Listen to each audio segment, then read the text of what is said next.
कवि का भाव है कि गुरुवर चरण में आपके, गुरुवर चरण में आपके अर्पित श्रद्धा सुमन, गुरुवर चरण में आपके अर्पित श्रद्धा सुमन।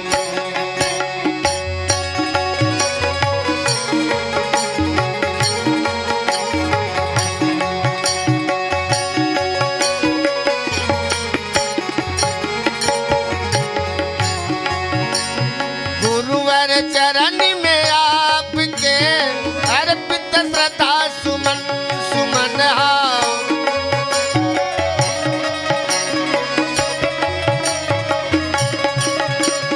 अर्पित श्रद्धा सुमन, अर्पित श्रद्धा सुमन हो।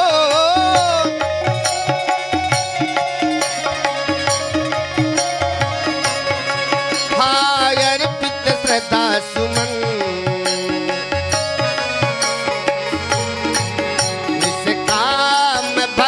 भाव से निष्काम भक्ति भाव से कर रहे नमन, निष्काम भक्ति भाव से कर रहे नमन।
अनजान रह के दुनिया से एक संत रूप में,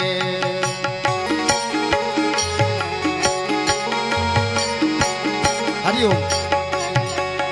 अनजान रह के दुनिया से एक संत रूप में,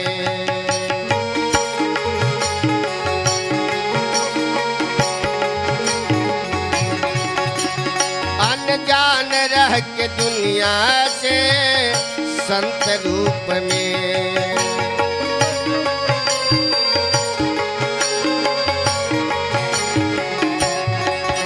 अनजान रह के दुनिया से एक संत रूप में, अनजान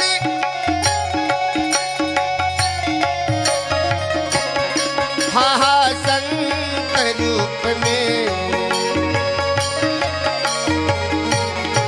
क्या बात, तप त्याग से है कर रहे, तप त्याग से है कर रहे कलिकाल का दमन, तप त्याग से है कर रहे कलिकाल का दमन, निष्काम भक्ति भाव से कर रहे नमन, निष्काम भक्ति भाव से।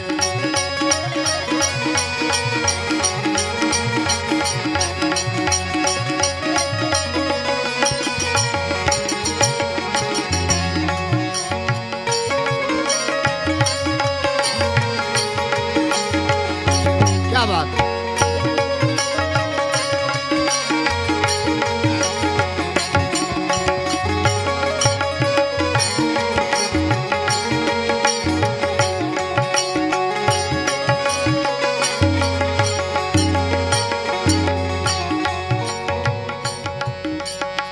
हे स्वामी जी, गुरु मंत्र बन के गुरुवर उपदेश आपका।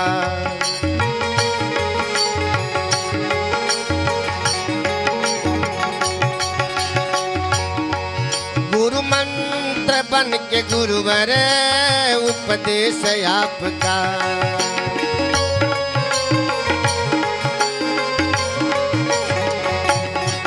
गुरु मंत्र बन के गुरुवर उपदेश आपका। गुरु मंत्र, हाँ गुरु मंत्री बन के गुरुवर उपदेश आपका। उपदेश आपका सिखला रहा चलना हमें, सिखला रहा चलना हमें निज धर्म का चलन है। सिखला रहा चलना हमें निज धर्म का चलन। इस काम भक्ति भाव से करे रहे नमन। इस काम भक्ति भाव से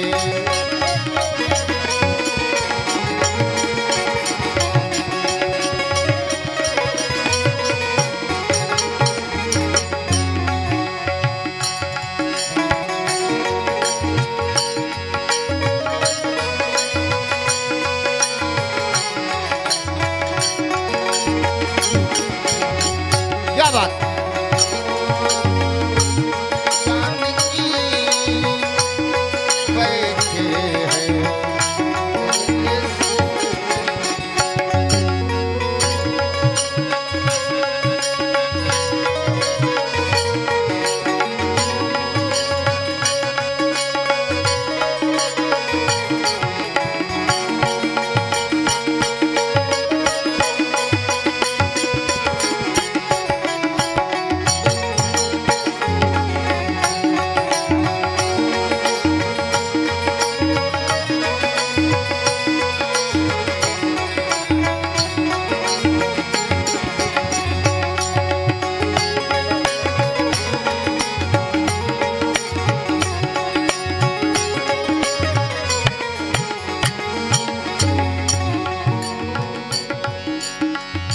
कवि का भाव है। होते नहीं जो आप तो जाते भी हम कहाँ।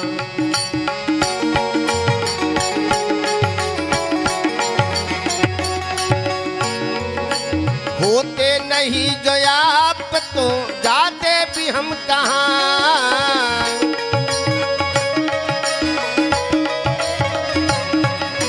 होते नहीं जो आप तो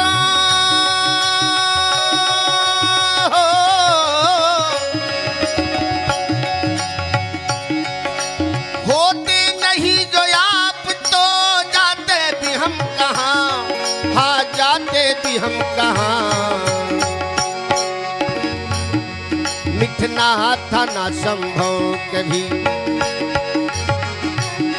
मिटना था ना संभव कभी प्रताप का तपन। हाँ मिटना था ना संभव कभी प्रताप का तपन। इस काम भक्ति भाव से कर रहे नमन। इस काम भक्ति भाव से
कवि का अंतिम भाव है।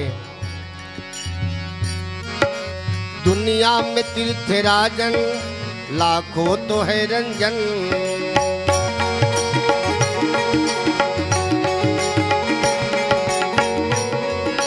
दुनिया में तीर्थ राजन राजन लाखों तो है रंजन।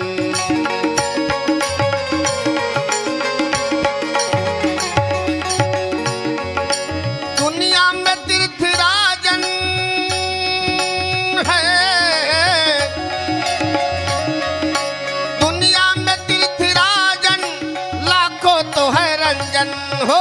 दुनिया में तीर्थ राजन लाखों तो है रंजन, हाँ लाखों तो है रंजन।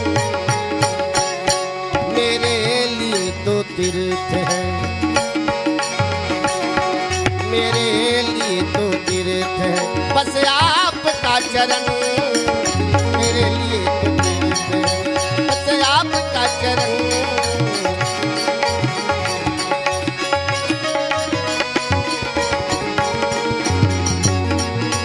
मेरे लिए तो तीर्थ है बस आपका चरण हो।